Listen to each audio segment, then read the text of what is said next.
Terima kasih Bu Erni, bagus ya contohnya tadi SWOT lumayan banyak. Saya setuju sekali dengan pendapatnya Bu Erni. Mungkin ada yang lain yang mau menambahkan. Oh, saya ada tambahan ini untuk strength-nya ini, weakness-nya ini. Silakan yang mungkin berbeda dari Bu Erni, jadi bisa menambahkan. Bu Umi Kalsum, Bu Umi Kulsum. Bu, untuk strength-nya mungkin kita fokus di satu produk saja, yaitu keripik tempe.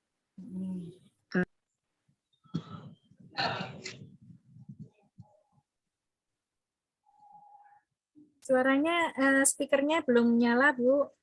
Di unmute dulu. Ya. Reseller sudah banyak. Untuk resellernya kita udah banyak.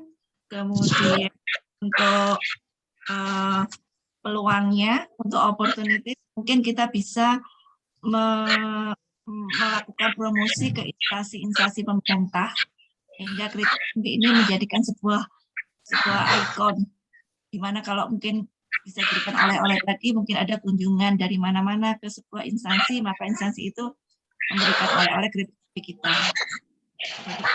Untuk ancamannya, mungkin biaya operasionalnya yang tidak semakin tinggi, karena permintaan semakin banyak, sehingga pelaku pasar kadang-kadang mempermainkan harga.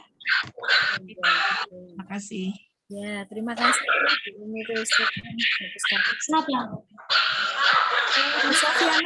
Bu Sofiana Hura mau menambahkan, silakan.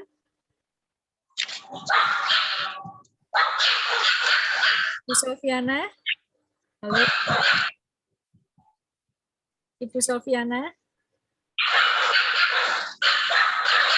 Iya, Bu. Mau ngasih tambahan? Ya, Bu. Silakan masukannya mengenai analisis SWOT. Belum, Bu. Itu saya mute ya, suaranya berisik. Saya mute ya. Oke.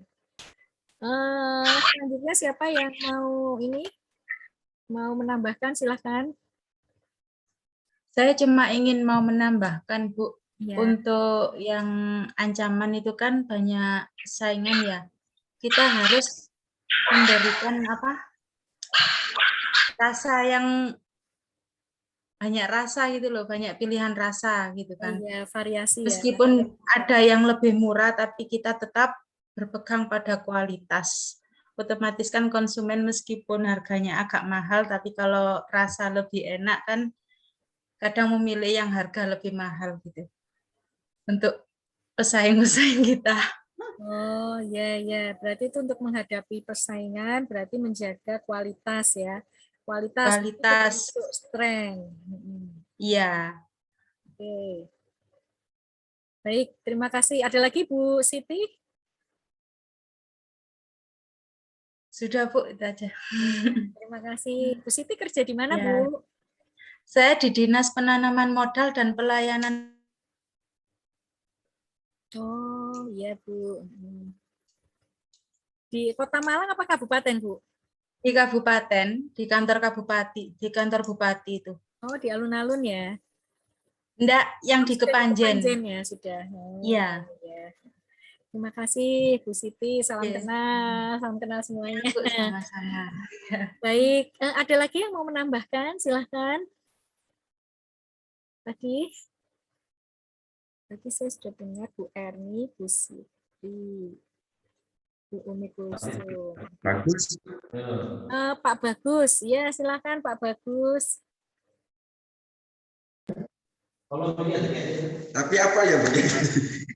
Oh, tadi saya minta menjelaskan analisis SWOT untuk keripik tempe, Pak. Enggak, Bu, enggak jadi. Oh, saya pikir Bapak mau ngasih tambahan. Baik, terima kasih Bapak Ibu sekalian. Sekarang saya izin share screen lagi, kita lanjutkan bahan kuliah tadi. Ya, kita tadi sudah sampai di pendekatan SWOT. Sudah terlihat ya. Selanjutnya adalah pendekatan sistem. Pendekatan sistem ini termasuk pendekatan yang menitik beratkan pada pengertian sistem yang kemudian dikembangkan untuk membentuk rencana strategis. Jadi pendekatan sistem itu bisa sistem informasi akuntansinya atau sistem informasi manajemen yang ada di perusahaan itu sehingga bisa membantu proses produksi secara cepat dan akurat. Selanjutnya adalah pendekatan kesenjangan perencanaan. Ini dimulai dengan berpikir secara tradisional dalam melakukan perencanaan, kemudian dikembangkan lagi dengan pemikiran yang lebih maju, dinamis, dan produktif. Jadi kesenjangan perencanaan itu artinya selama ini misalnya mengukur perencanaan secara tradisional, sekarang bisa dengan menggunakan aplikasi atau software yang mendukung. Juga bisa dengan cara melakukan budgeting secara online atau bisa secara sistematis ya. Jadi bisa minta tolong bagi orang yang pinter IT untuk membuat sistemnya.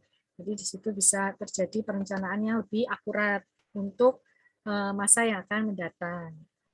Kemudian yang kedua itu adalah sasaran. Sasaran di sini sasaran ialah hasil akhir yang didapatkan dari kegiatan operasional. Sasaran juga menjadi penggambaran hal yang hendak diwujudkan melalui strategi operasi yang diambil untuk mencapai tujuan perusahaan, jadi sebagai target terukur. Dan dalam prakteknya, sasaran merupakan hasil yang dicapai secara nyata dalam rumusan yang lebih terukur, spesifik, dalam kurun waktu 1 tahun. Di sini, perumusan strategi operasi harus sesuai dengan spesifikasi produk, pasar, serta pemasarannya, terus teknologi dan sumber daya organisasi. Baik, jadi perumusan strategi operasi itu memang jelas ya, misalnya spesifikasi produknya itu seperti apa. Kalau di bank, misalnya produk deposito, produk tabungan, produk reksadana, nah, itu produk-produk itu juga dijual oleh bank lain atau bank kompetitor. Terus bagaimana pasarnya? Kita akan menentukan segmen pasarnya, misalnya kalau produk tabungan berjangka itu untuk anak-anak ya, jadi masih QQ nama orang tuanya, atau produk deposito khusus untuk ibu rumah tangga atau segmen menengah ke bawah atau segmen menengah ke atas, itu bisa kita atur di situ. Itu berdasarkan pasar atau segmentasi pasar. Kemudian teknologi itu artinya sekarang bank itu banyak sekali semua sudah memakai mobile banking. Mobile banking, jadi bisa di mana saja, kapan saja melakukan transaksi dengan mudah. Terus pemasaran, jadi pemasaran itu artinya produk-produk apa yang dijual di bank itu supaya tersampaikan ke konsumen atau nasabahnya.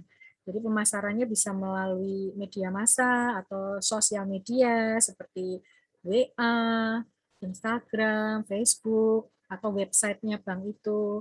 Lalu juga ada sumber daya organisasi. Sumber daya organisasi itu bisa marketing atau juga pegawai bank. Jadi pegawai bank bisa melakukan cross selling. Jadi bisa misalnya teller. Teller itu tidak hanya melayani setor dan ambil uang tunai, tapi dia juga bisa melakukan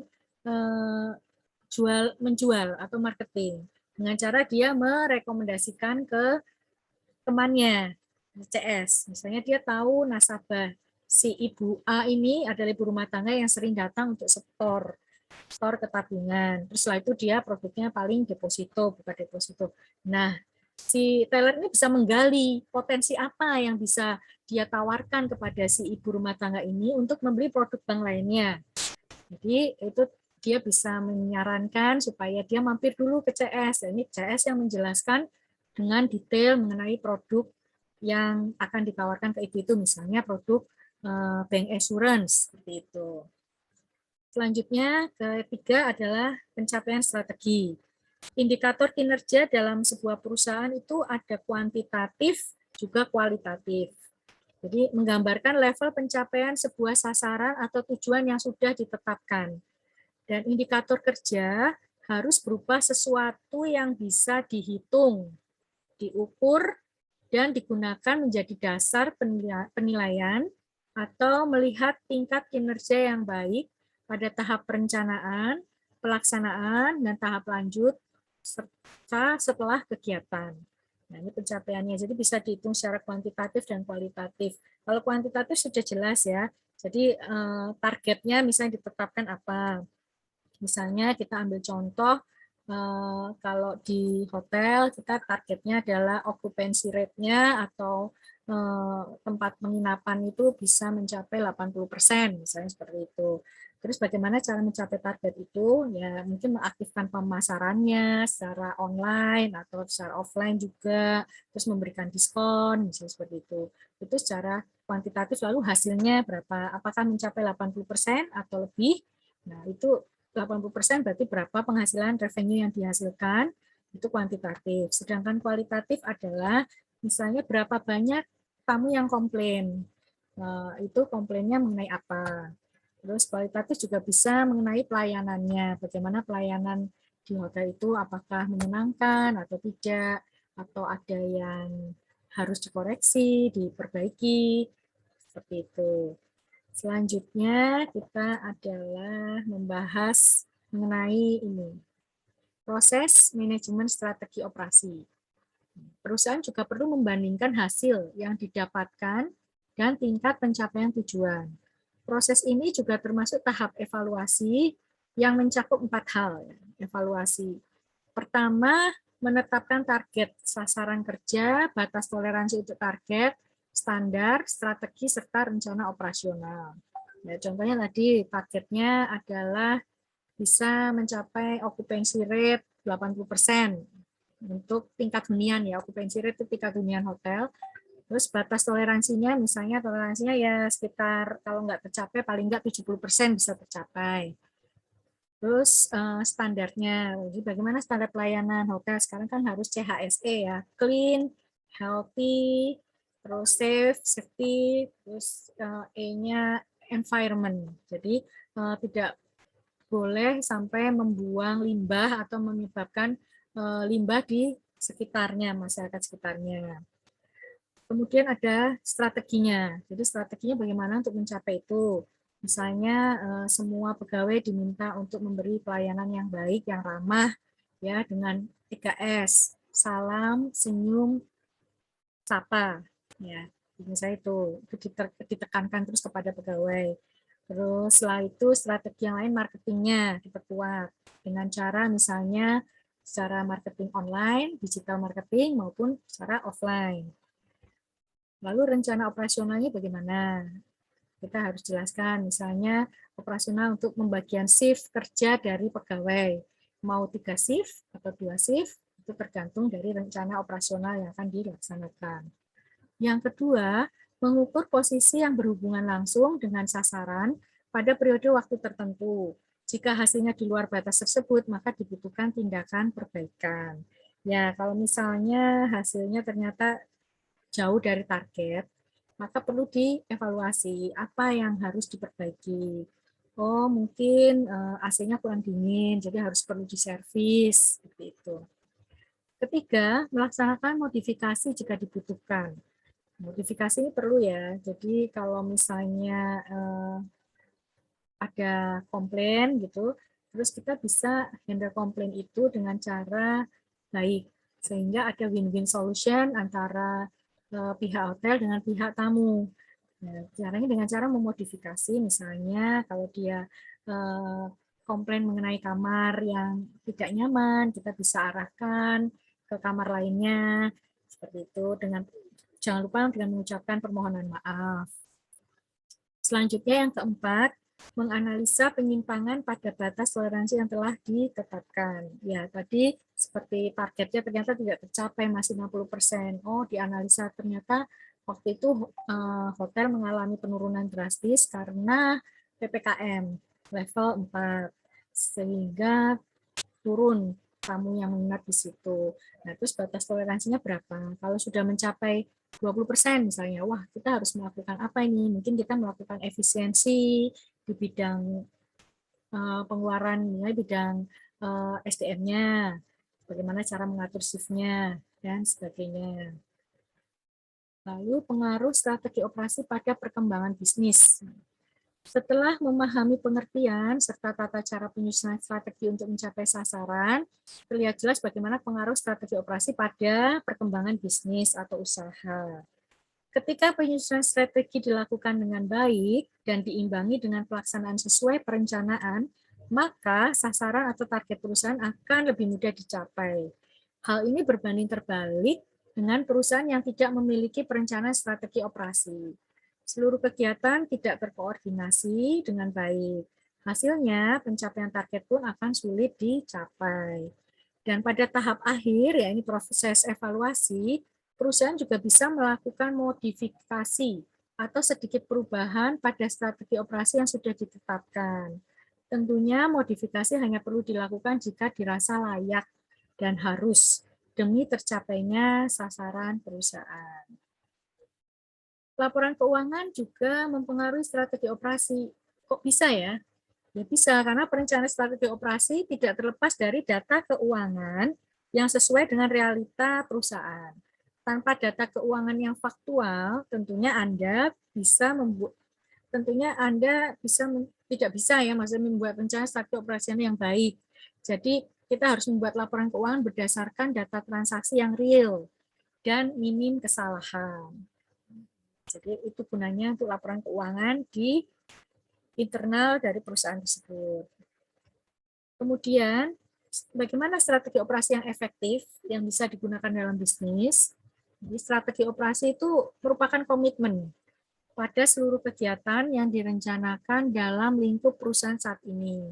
Tentunya strategi operasi ini juga berlaku di setiap jenis perusahaan apa saja ya, baik perusahaan jasa maupun perusahaan yang menghasilkan produk barang. Strategi operasi merupakan salah satu cara yang dapat dikembangkan oleh perusahaan serta memberikan pengambilan suatu keputusan. Ya, strategi operasi. Ya, tadi kita bisa ambil contoh kalau misalnya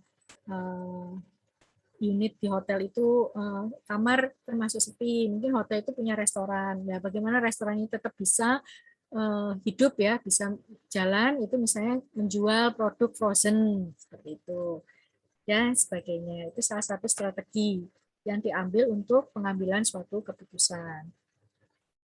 Nah, apa itu strategi operasi? Strategi operasi merupakan suatu visi fungsi operasi yang menetapkan keseluruhan arah atau daya dorong untuk pengambilan keputusan. Dalam sebuah strategi operasi tentu harus menghasilkan suatu pola pengembalian keputusan operasi yang konsisten dan juga keunggulan bersaing bagi perusahaan itu.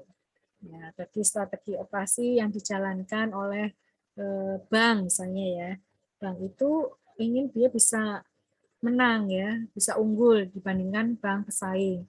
Jadi apa yang bisa dia jual, maka dia harus mengetahui dulu segmen pasar di sekitar dia itu bagaimana. Kalau misalnya di sekitar bank itu adalah pedagang, nah, maka dia bisa menawarkan pertama kredit modal kerja.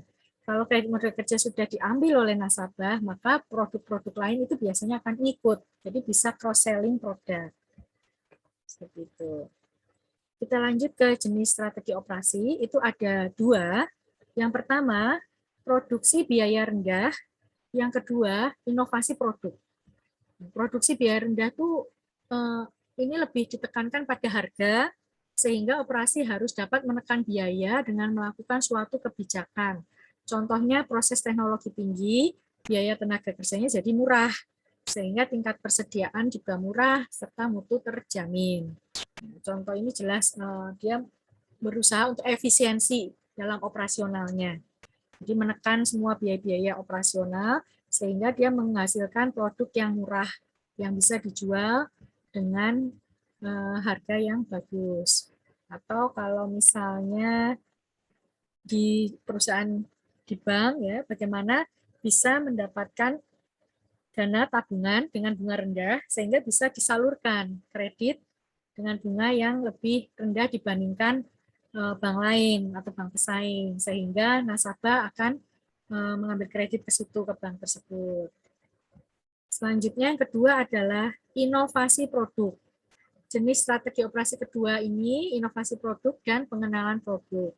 Dalam jenis strategi ini umumnya dipakai pada suatu produk baru dengan kemungkinan pasar yang dapat berkembang, serta keunggulan diperoleh melalui produk yang superior, serta dalam jangka waktu yang singkat.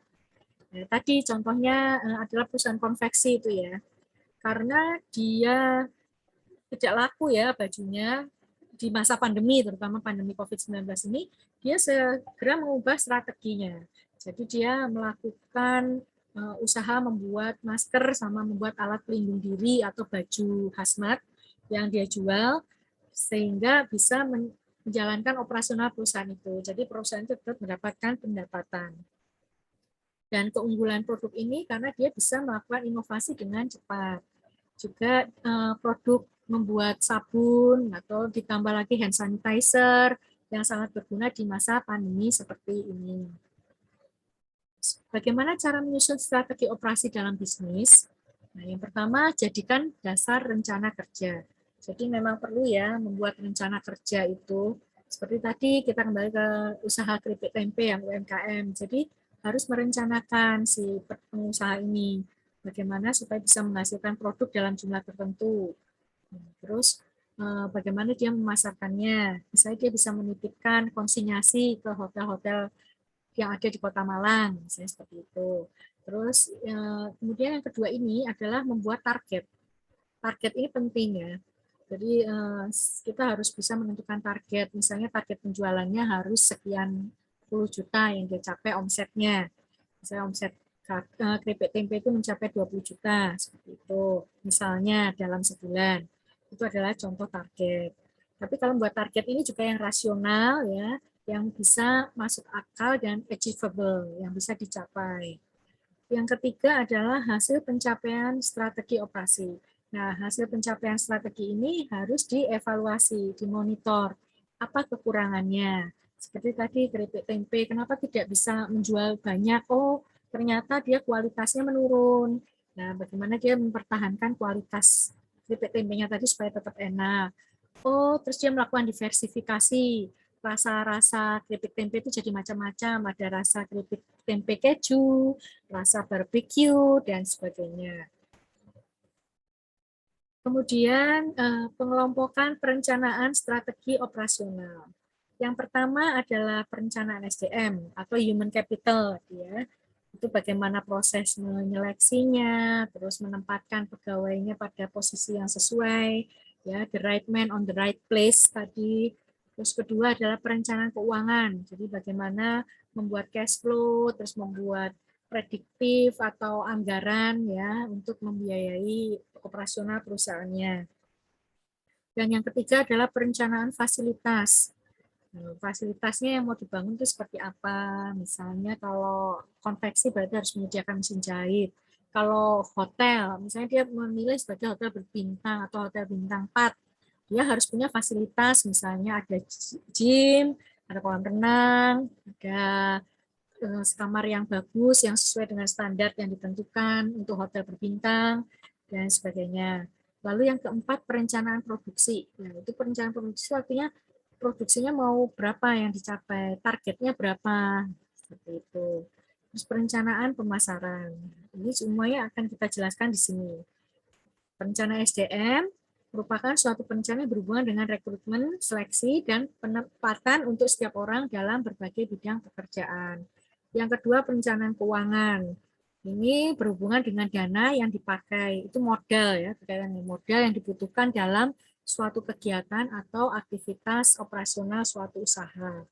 Selanjutnya perencanaan fasilitas, tadi perencanaan yang berhubungan dengan fasilitas atau layout pekerjaan yang dibutuhkan guna mendukung setiap tugas operasional. Contohnya juga di rumah makan. Nah, rumah makan itu diatur, jadi pintu masuk ke dapur sama pintu keluar kadang beda. Supaya apa? Supaya tidak terjadi tabrakan. Ya, kalau tabrakan nanti kan piring pecah atau gelas pecah, dan sebagainya, itu layoutnya diatur. Selanjutnya perencanaan produksi. Dalam perencanaan produksi ini biasanya berhubungan langsung pada setiap metode dan teknologi yang dibutuhkan pada pekerja. Nah, jadi teknologinya mau pakai teknologi yang modern, misalnya cara pengepasannya atau cara tadi mengupas keripik tempenya dengan cara modern, dengan mesin ya, jadi bisa lebih rapi, lebih cepat hasilnya, jadi produknya lebih banyak yang dihasilkan. Kemudian perencanaan pemasaran. Ini berhubungan dengan keperluan penjualan serta distribusi produk baik pada suatu barang maupun pada jasa. Jadi pemasaran ini distribusinya bagaimana? Apakah pakai agen atau distribusi atau langsung ke reseller atau ada grosir produknya. Jadi distribusinya itu kita harus jelas. Atau bisa juga pemasaran melalui media sosial atau pemasaran secara offline, online, itu bisa dilakukan. Kemudian masuk ke elemen model strategi operasi. Yang pertama ini adalah misi operasi. Kedua, keunggulan khusus operasi. Ketiga, sasaran operasi. Dan keempat, kebijakan operasi. Di sini dijelaskan bahwa misi operasi itu elemen model strategi pertama, yang mana dalam misi ini mendefinisikan fungsi dan hubungannya pada suatu strategi. Misi operasi itu harus menentukan prioritas dan sasaran operasi. Sasaran operasi tadi meliputi harga, mutu, pengiriman, fleksibilitas. Namun dalam menjalankan suatu misi operasional perusahaan dibutuhkan kemampuan pengelolaan yang disebut sebagai manajemen operasional. Dalam sebuah manajemen operasional, mengacu pada strategi yang digunakan dalam penataan dan administrasi praktis bisnis untuk menciptakan efisiensi maksimal dalam suatu perusahaan. Selain itu, tujuan dari manajemen operasional ini juga membantu meningkatkan profitabilitas perusahaan. Ya, betul sekali. Jadi, kalau operasi ini misinya sukses, pasti perusahaan itu mengalami profit, bisa mendapatkan laba atau keuntungan. Yang kedua, keunggulan khusus operasi. Keunggulan khusus dalam operasi ini ialah sebuah perusahaan harus unggul secara relatif untuk bersaing, di mana dalam keunggulan ini harus sesuai dengan misi operasi yang sudah ditentukan.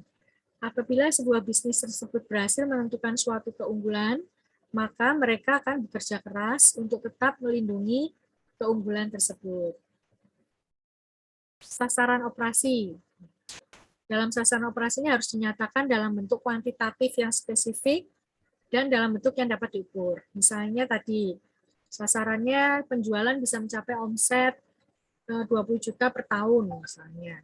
Dan dalam bentuk yang bisa diukur. Jadi apakah itu bisa dicapai, bisa diukur, bagaimana cara mengukurnya? Oh, jadi hasil produk yang dihasilkan itu, jika laku terjual semua, maka dapat hasil omset sekian, 20 juta dari produk keripik tempe tadi.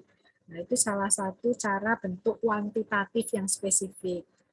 Kemudian, dalam sasaran operasi ini diharapkan dapat dicapai dalam jangka waktu yang singkat maupun jangka panjang. Jadi, bikin sasaran operasi di short term itu biasanya kurang dari 1 tahun, atau jangka panjang, biasanya ini lebih dari setahun, sampai dengan 5 tahun. Kemudian yang terakhir adalah kebijakan operasi. Dalam kebijakan operasi ini, menerangkan bagaimana sasaran operasi akan dicapai, dan dalam kebijakan operasi ini harus dikembangkan untuk setiap kategori keputusan, seperti prosesnya, kapasitasnya, persediaan, tenaga kerja, dan mutu. Apa itu manajemen usaha? Manajemen usaha itu suatu proses kegiatan yang bertanggung jawab atas perencanaan, pengarahan, pengorganisasian, dan pengendalian. Ini sesuai ya dengan yang kita pelajari selama ini, bahwa manajemen itu terkait dengan planning, perencanaan, organizing, mengarahkan atau mengorganisasikan, ya, terus actuating, melakukan, ya, menjalankan, dan controlling atau pengendalian. Jadi manajemen usaha itu suatu manajemen yang mengelola sumber daya yang ada secara efisien untuk hasil yang maksimal. Jadi dapat disimpulkan bahwa manajemen usaha ini juga sering terkait dengan manajemen operasi, yaitu kegiatan pengaturan di berbagai sektor yang dimiliki perusahaan secara efektif dan efisien. Tujuan dari manajemen usaha ini untuk mendapatkan suatu hasil atau kinerja yang maksimal pada sebuah bisnis. Dan ini bisa berjalan baik apabila adanya kerjasama yang baik di dalam sebuah tim itu sendiri. Bagaimana tips manajemen usaha yang perlu Anda terapkan? Yang pertama harus bisa mendeskripsikan kegiatan usaha secara jelas. Yang kedua, menetapkan strategi pemasarannya. Yang ketiga, merekrut karyawan profesional. Yang keempat, melakukan rencana keuangan. Yang kelima, memanfaatkan teknologi untuk kemudahan bisnis. Di sini dijelaskan. Yang pertama, mendeskripsikan kegiatan usaha secara jelas. Jadi kalau mau melakukan usaha itu harus bisa dideskripsikan dengan jelas dan mampu dipahami oleh semua orang. Dan dalam mendeskripsikan ini harus mencakup bentuk dan produk yang nantinya akan dijual dan ditawarkan, untung dan ruginya, biaya operasional, harga yang dipatok, hingga sistem kerja dalam sebuah bisnis tersebut.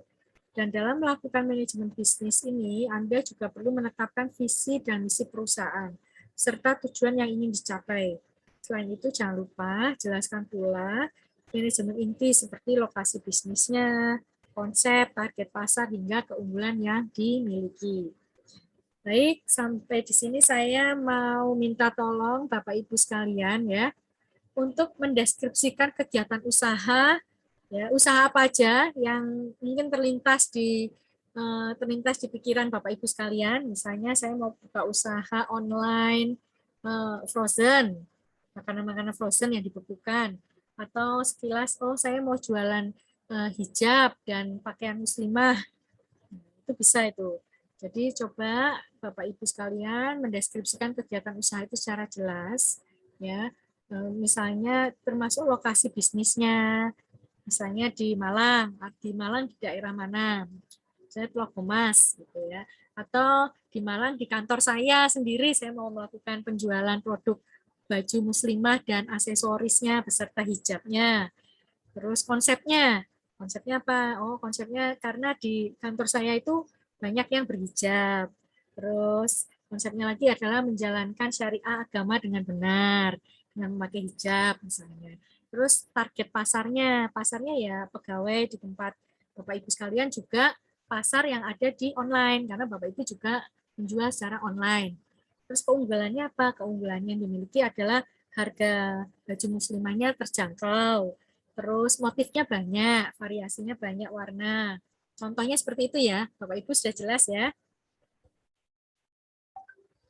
Saya kasih waktu kira-kira 5 menit ya, untuk mendeskripsikan kegiatan usaha secara jelas seperti yang saya kasih contoh tadi. Silakan.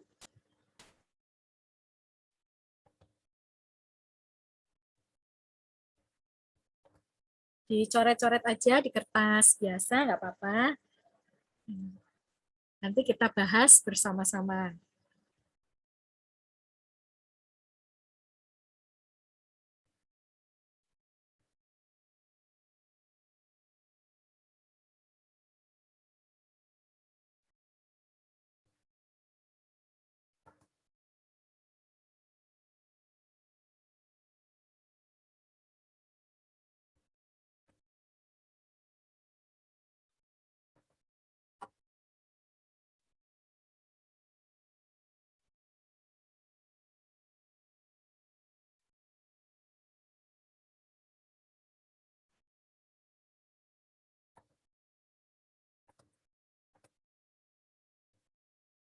Siap-siap ya, Pak Bagus. Pak Bagus hadir, Pak Bagus.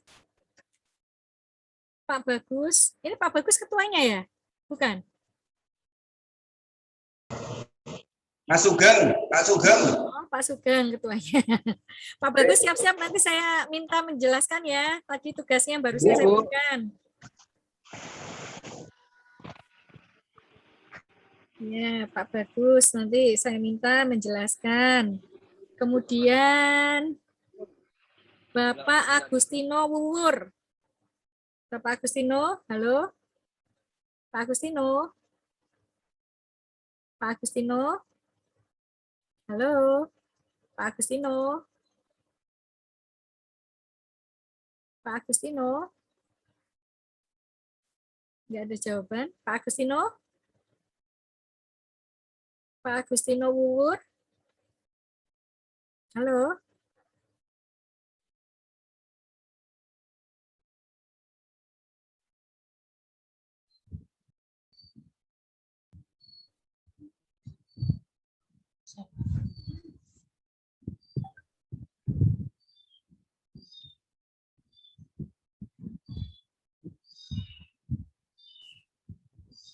Nggak ada jawaban. Nanti tadi Pak Bagus sudah ya, saya tunjuk terus. Bu Firda ya, Bu Firda juga ikut kan?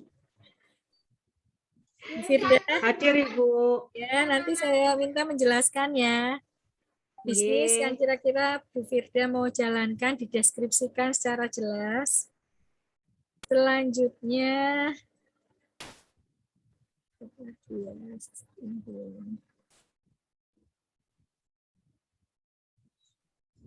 oh, Pak Sugeng sedang ada acara sama kegiatan. Oke, Pak Sugeng.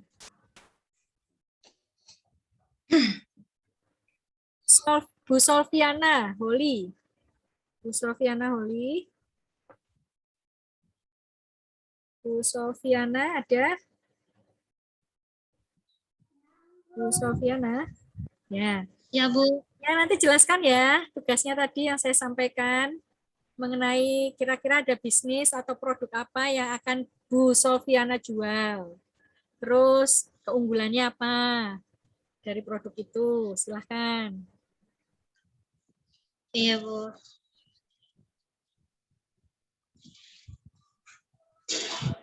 Ini semuanya di Malang ya? Kayaknya Malang lagi hujan ya, hujan deras. Di tempat saya hujan deras.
Di sini yang hadir presensi ada 21 orang, tapi kok yang muncul di sini cuma 17 ya? Coba saya cek nih ada yang nggak hadir nih, Iren nggak ada, Iren ya. Iren nggak ada, jadi saya tulis tidak masuk ya. Iren Claudia tidak ada.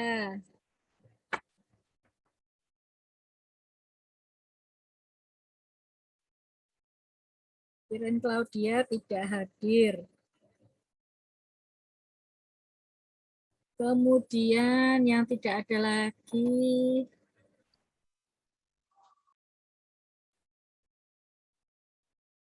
di sini Maggie. Maggie juga tidak ada ya.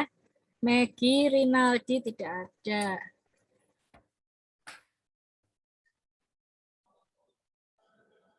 Maggie Rinaldi tidak ada.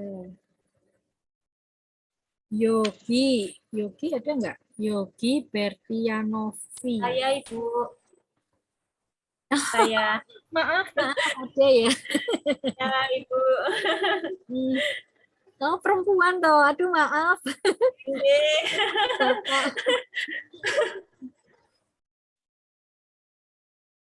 Bagus, Firda, bagus. Setianto Eko Doni. Tidak ada ya? Setianto Eko Doni ada? Setianto Eko Doni. Tidak hadir.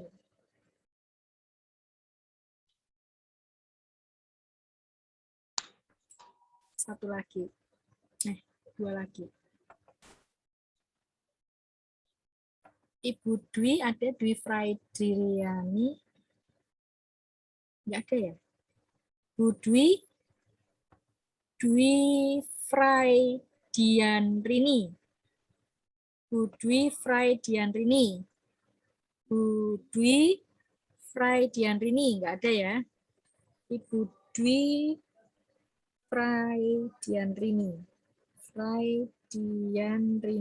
Dianriani. Fraidianriani. Ya.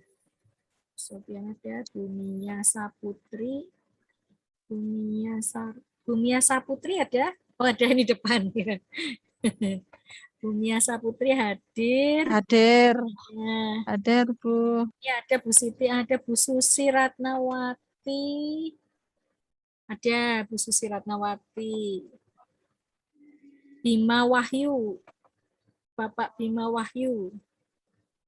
Ada? Enggak ada ya? Bapak Bima Wahyu. Enggak hadir.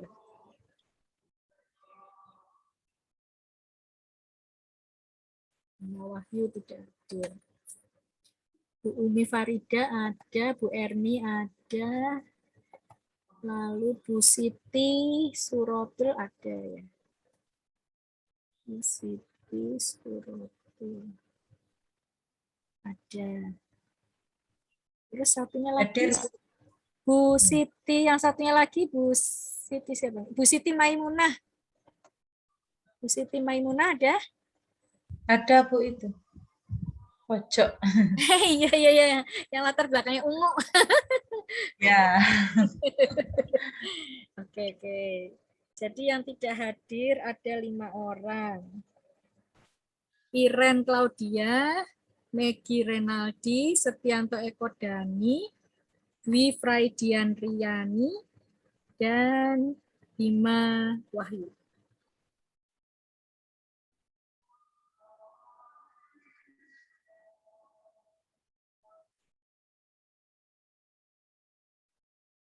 Baik, tadi yang saya minta jawab Pak Bagus dulu. Silakan Pak Bagus.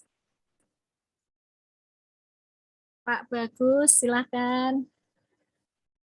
Loh, mana Pak Bagus? Kok menghilang ya? Pak Bagus? Oh, nggak ada kameranya nggak nyala. Pak Bagus, halo Pak Bagus. Pak Bagus, Pavan Setiawan. Pak Bagus. Pak Bagus. Pak Bagus nggak jawab. Oke, Bu Firda dulu aja, Bu Firda, silakan. Jadi duluan. Ya, Pak Bagus Bu. kok duluan. Nggak dengar, Bu. Oh, alah, kenapa nggak dengar Pak Bagus? Hujan. Iya, Hujan. silakan. Bapak di mana sih? Di daerah mana? Duh, Mungkin pakai earphone, Pak, lebih jelas, Pak.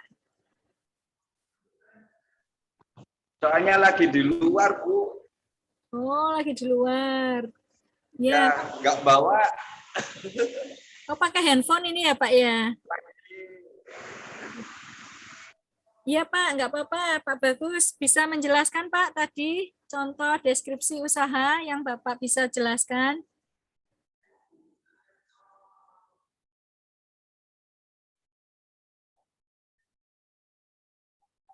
Silakan Pak Bagus. Halo Pak Bagus. Kayaknya gangguan sinyal ya. Ya Bu Firda dulu nggak apa-apa Bu, suatu kehormatan untuk Bu Firda. Suatu kehormatan, matur nuwun. Bu Firda masih saudaraan sama Bu Novi ya? Kok mirip sih wajahnya? Hai Mbak Novi. Oh, Mbak Novi sinten? Oh, Mbak Novi Unida. Dosen. Mboten. Dosen. Bukan ya? Bukan. Ya, ya, ya. Saya coba nggih Bu Sari. Nggih, ini kebetulan produk yang saya pasarkan ngoten nggih, produk. Bapak, ya Ibu punya produk sendiri juga, memang jual? Mboten, enggak sih. Gayane ini. Jadi produk yang mau saya jual ini adalah produk frozen food gitu. Oh, Jadi sesuai hobinya ngemil dan makan. Jadi produknya yang dijual frozen food. Ya. Jadi ada risol, ada roti Mariam, ada donat gitu. Kelebihannya apa? Kelebihannya adalah yang pertama homemade, yang kedua non MSG. Sip. Tanpa mengawet juga ya. Tanpa pengawet, terus homemade, terus juga bahan-bahannya premium. Walaupun juga untuk menangkap lebih banyak pangsa pasar juga bisa juga ada pilihan produk yang non premium, yang biasa, yang standar gitu. Terus pemasarannya selama ini terutama dipasarkan melalui sosmed, melalui IG atau Facebook atau status WA, dan atau pemasaran mouth to mouth untuk teman-teman ngaten. Jadi yang kenal pemasaran dari mulut ke mulut gitu. Oh ternyata enak, oh ternyata cocok dengan produknya. Oh akhirnya teman-teman banyak yang beli. Gitu nggak Ibu? Betul nggak? Setuju. Sip, bagus. Monggo direalisasikan. Jadi sambil Amin. bekerja Pendukung sambil hobinya kami. jadi usaha. Nggih, matur nuwun. Sami-sami. Selanjutnya Bu Solviana, Ya, silahkan. ya Bu.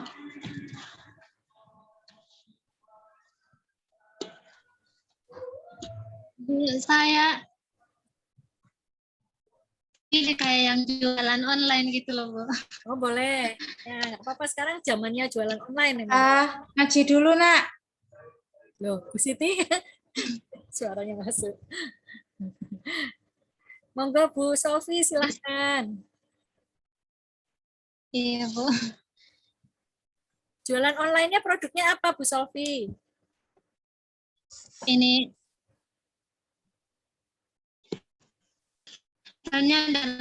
misalnya jualan online itu di salah satu produk itu saya pilih baju kemeja merek asa gitu Bu, merek Mbak original gitu. Misalnya pelanggan yang bertanya atau yang berminat beli kayak gitu Bu, harus misalnya saya yang jual gitu Bu, harus jelaskan ukurannya, bahannya itu seperti apa gitu Bu. Oh, gitu. Jadi itu ya sesuai handmade gitu ya. Maksudnya bajunya sesuai ukurannya, Iya, Bu. nanti dicarikan oleh Bu Sofi gitu ya. Iya Bu, misalnya kalau ada yang pesan gitu Bu. Oh, tergantung pemesanan. Oke, bisa. Ya, sekarang memang sudah dijalankan atau belum usahanya? Halo? Oh, hilang. Sepertinya gangguan sinyal juga ini. Nggak apa-apa, sudah. Bu Sofiana tadi sudah cukup jelas. Kalau Bu Maratus gimana Bu Maratus? Bu Maratus Soliha? Kayaknya lagi di jalan ini Bu Maratus ini. Inggih Bu, ngapunten nih tadi ada mengikuti mendampingi suami wisuda, jadi ngapunten untuk kali ini kuliah saya kurang maksimal mengikuti itu sambil karena ada acara di luar. Enggak apa-apa, enggak apa-apa. Baik, terima kasih Bu Sofiana, Bu Firda ya yang sudah menjelaskan tadi cukup jelas mengenai produknya masing-masing. Saya izin untuk share screen lagi. Kita kembali ke laptop. Kita bahas sekarang mengenai mendeskripsikan kegiatan usaha secara jelas. Itu jenis usaha apa yang Anda jalankan itu juga harus pasti ya, seperti tadi Bu Firda mau usaha makanan frozen food. Frozen food memang sekarang banyak dibutuhkan ya. Tapi jangan lupa Bu, kalau frozen food itu sekarang harus pakai PIRT atau izin usahanya itu ya, PIRT, izin usaha rumah tangga. Itu bisa diperoleh kalau Ibu tadi mendaftarkan ya ke badan, kalau bisa di bawah industri perdagangan, itu koperasi ya, dinas koperasi, dinas perdagangan yang ada di Kota Malang, kalau di Kota Malang, kalau di kabupaten mungkin di kabupaten ya, didaftarkan. Sekarang di PTSP Ibu.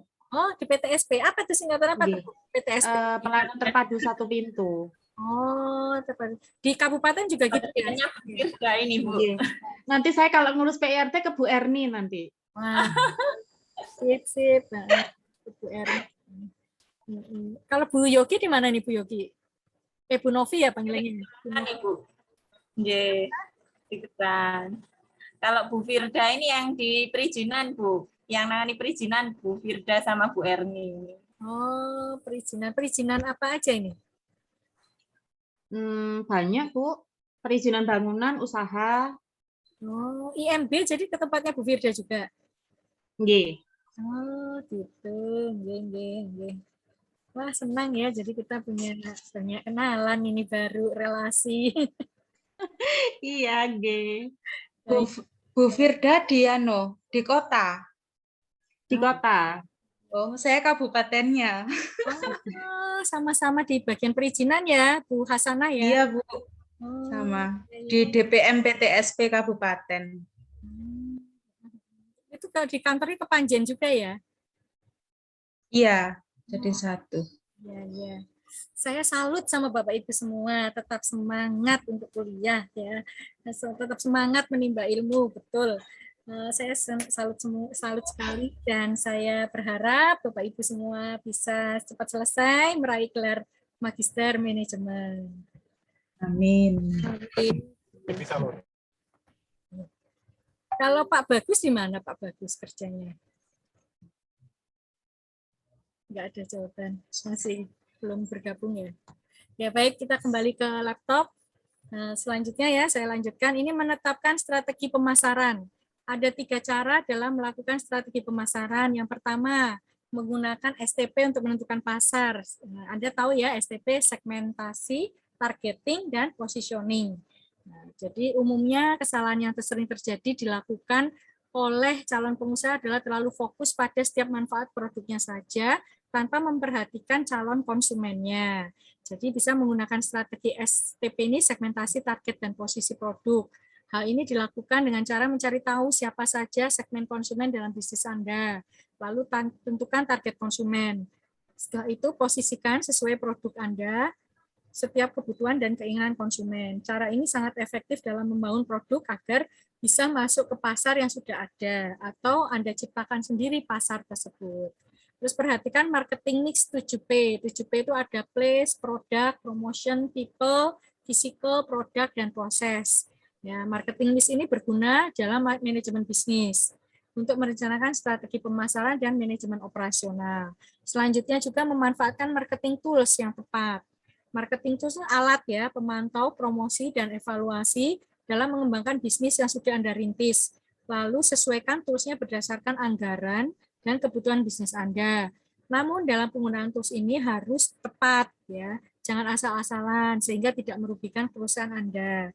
Contoh manajemen usaha pada marketing tools ini adalah ketika Anda melakukan penjualan online yang terfokus pada media online saja, maka Anda tidak harus menggunakan periklanan secara offline. Jadi fokus pada online saja boleh. Itu termasuk salah satu marketing tools yang Anda gunakan. Kemudian merekrut karyawan profesional. Seiring berjalannya waktu, bisnis yang dijalankan kan akan semakin besar dan berkembang. Jadi perlu merekrut karyawan untuk bisa membantu usaha Anda yang berkompeten tentunya di bidangnya. Temukan karyawan yang bersikap baik dan jujur terutama ya, juga berkualitas agar mampu bekerja sama. Tentu menjadi perhatian yang diperlukan melakukan manajemen proyek, misalnya kalau manajemen proyek dalam tim.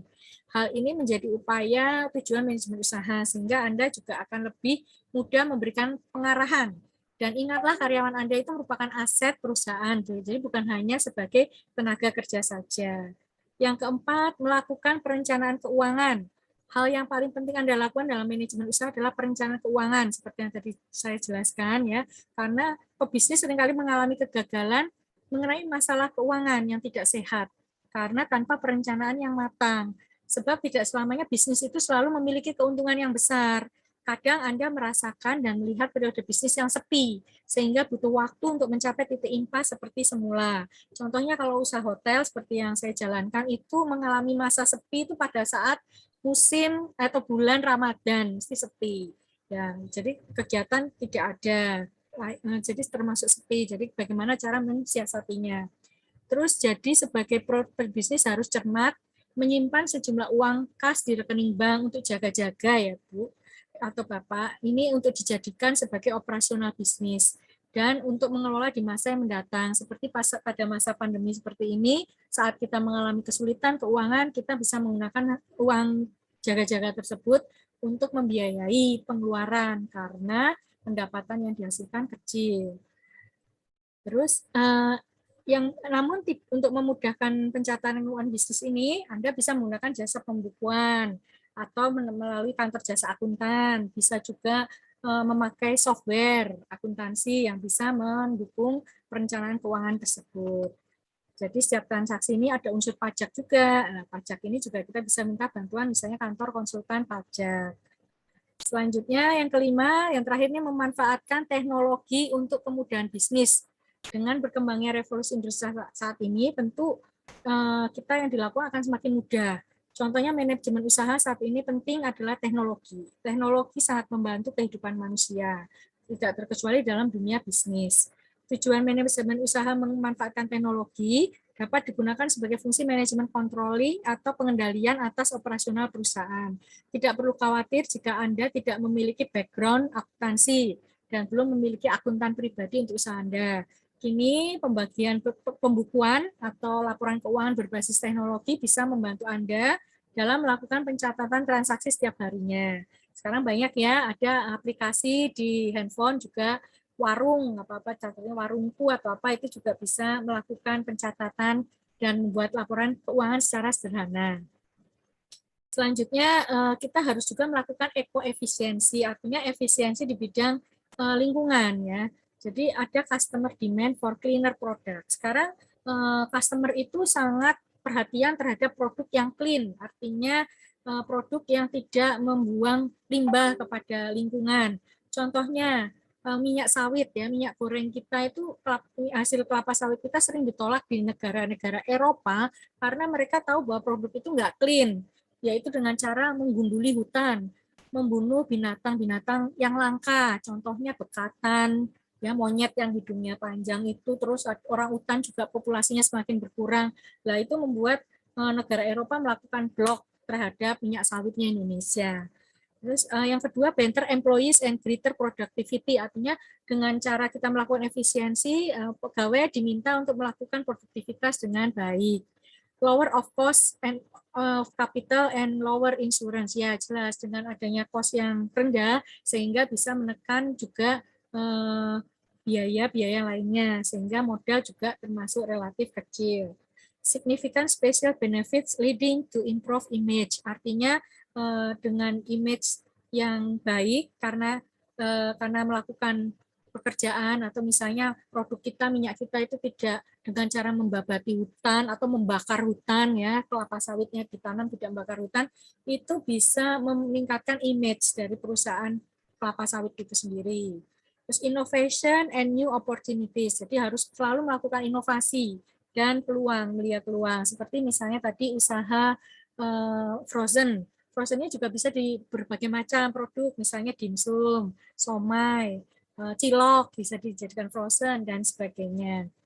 Cost reduction and competitive advantage. Ya, dengan cara itu kita juga akan mengurangi biaya dan akan meningkatkan daya unggul dari produk itu. Jika seandainya Indonesia bisa menekan pembakaran hutan, menekan penggundulan hutan, jadi meningkatkan reboisasi, itu akan meningkatkan competitive advantage untuk produk kelapa sawit kita di dunia, terutama di negara-negara yang sangat mengunggulkan produk environment yang menjaga lingkungan atau menjaga alam. Selanjutnya, elemen to improve eco-efficiency. Jadi elemennya apa aja untuk meningkatkan eco-efficiency ini? Yang pertama harus mengurangi material intensity, artinya material yang tidak perlu itu tidak perlu digunakan, terutama material yang bisa membuat polusi. Terus reduce energy intensity, mengurangi energi. Misalnya yang tadinya pakai listrik secara boros bisa lebih hemat, misalnya listrik dengan tenaga surya. Kemudian reduce dispersion of toxic substances, jadi mengurangi toksis atau racun yang dihasilkan dari produk. Misalnya produk pabrik alkohol gitu ya, atau pabrik yang lain tekstil, itu bagaimana mengurangi zat-zat beracun. Jadi tidak membuang limbahnya juga sembarangan. Increase service intensity, artinya menambah servis atau layanan. Jadi layanan terhadap konsumen supaya konsumen merasa lega, merasa puas, dan akhirnya kembali lagi membeli produk kita. Extend product durability, artinya mengembangkan produk itu secara bagus dengan inovasi, jadi mempunyai keunikan atau kekhasan tertentu. Kemudian maximize the use of renewable, jadi memaksimalkan produk-produk yang daur ulang. Jadi misalnya membuat kerajinan dari plastik atau limbah plastik itu bisa menghasilkan produk yang menarik, itu bisa memberikan nilai advantage atau nilai keunggulan lebih. Baik, selanjutnya selesai materi kuliah kita hari ini, dan maaf saya mengambil waktu 10 menit karena tadi juga mulainya terlambat ya Bapak Ibu sekalian. Saya rasa saya sudah sampai di penghujung materi kuliah ini. Terima kasih, sampai jumpa lagi di minggu depan. Assalamualaikum warahmatullahi wabarakatuh. Selamat sore. Waalaikumsalam warahmatullahi wabarakatuh. Terima kasih, Bu. Matur nuwun Bu Sari. Happy weekend semuanya. Saya mohon izin ya berakhir.